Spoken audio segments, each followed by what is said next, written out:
السلام عليكم ورحمة الله وبركاته. ازيكم يا جماعة؟ تعالوا النهاردة الفكرة بسيطة جدا. هعرفكم ازاي ان احنا نغطي القطعات دي من غير ما نعمل خياطة في وش البنطلون، عشان في ناس كتير قوي بتعمل خياطة كده حوالين القطعة. فانا هوريكم ازاي نعملها. فكرة بسيطة وسهلة واي حد يقدر ينفذها. واقول لكم ليه انا عملتها، لان انا حصل معايا موقف، فانا قلت لازم هعملها عشان خاطر في ناس كتير بتروح كل شهرين تدفع فلوس، والفسدين اللي هي بتحطه بيتفك وترجع تاني للخياطة، وترجع لنفس الخياطة هي يعني ما بتتعلمش، والفسدين برضو يفك وتروح تاني تركب فسدين. فاقول لكم النهارده على فكرة هتبقى بسيطة جدا وسهلة، واي حد يعرف ينفذها. حتى انت لو مش بتعرفي تقعدي على المكان، ممكن تروحي للخياطة وتقولي لها انا عايزاكي تعملي واحد اتنين تلاتة، وهي تعمل لك عشان خاطر ما تستقردكيش، وتروحي لها كل شهر تدفعي لها 50 جنيه، وتركب لك حته فسدين وخلاص.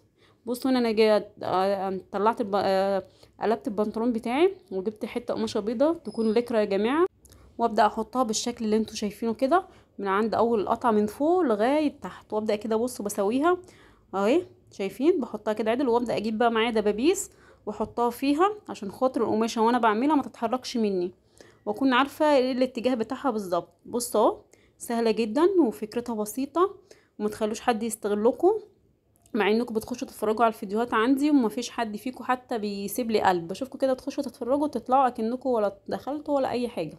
يا ستي مش هقولك اعملي لي مشاركه للفيديو عشان خاطر الناس كتير تستفاد منه، بدل ما ناس كتير قوي بتروح عند الخياطين وبيضحك عليهم. فاعملي لايك، ويعني اذا تكرمتي اعملي اشتراك عندي خش عندي على الصفحه وتابعيني عشان كل جديد يجيلك. وبصوا هنا كده اهو بدات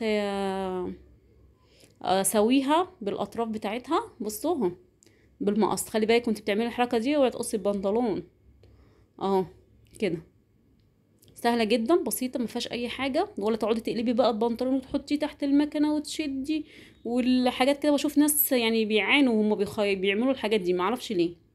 بصوا واجي بقى من عند الحرف خالص، الخياطه بتاعت الجنب ماليش دعوه بالبنطلون، مش هاجي جنبه عشان ما الاقيش واحده تروح داخله على الخياطه وتعدي وتضيق البنطلون وتخرب الدنيا.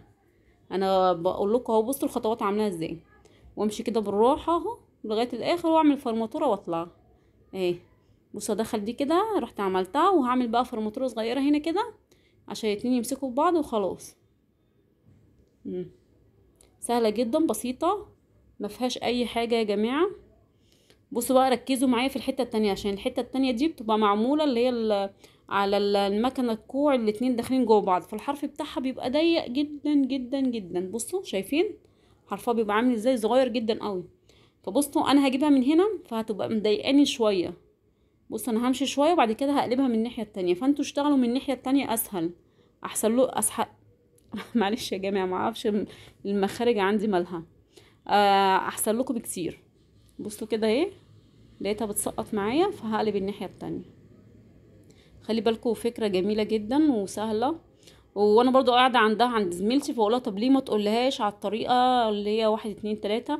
قالت لي اعمل لها ايه؟ واحده بتجيلي كل شهر وبستنفع منها، اقولها على حاجه تانية وهي مش عايزاها؟ هي عايزه تحط في سنين اللي هو القماش تغسله غسلتين تلاته وترجع تحط تاني. انا ما اعرفش ليه يا جماعه. بصوا اهو كده، مع انها هتزعل مني اول ما تشوف الفيديو ده، بس انا بقى ضميري المهني ما يسمحليش ان انا اسكت اهو.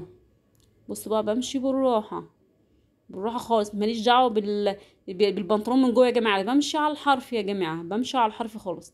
واجي بقى في الاخر واروح ايه معرشه بقى الحته دي. ما اجيش بقى الاقي واحده تجيب لي حته قماشه السماكه بتاعتها تخينه وتحطها لي، وهو لابس جينز والبنطلون ممكن يبقى ضيق ودي تضيقه اكتر. لا انا بقول لكم حاجه خفيفه قطن، ما عندكوش قطن حته لكرة خفيفه جدا ايه. بصوا يا جماعه، اللهم بارك، جميل جدا، ويعني ولا هتفك ولا اي حاجه، واغسلي البنطلون 100 مره مش هيحصل له اي حاجه. هتروحي تدفعي ال 30 جنيه ولا ال 40 جنيه مره واحده وخلصنا.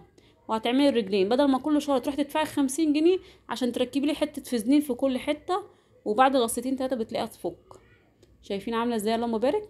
ما تنسوش بقى لما تتفرجوا على الفيديو تعملوا اشتراك ولايك وتشيروا الفيديو عشان الفكره بس ما تقفش عندكم، وتفعلوا الجرس عشان كل جديد يجيلكم. سلام.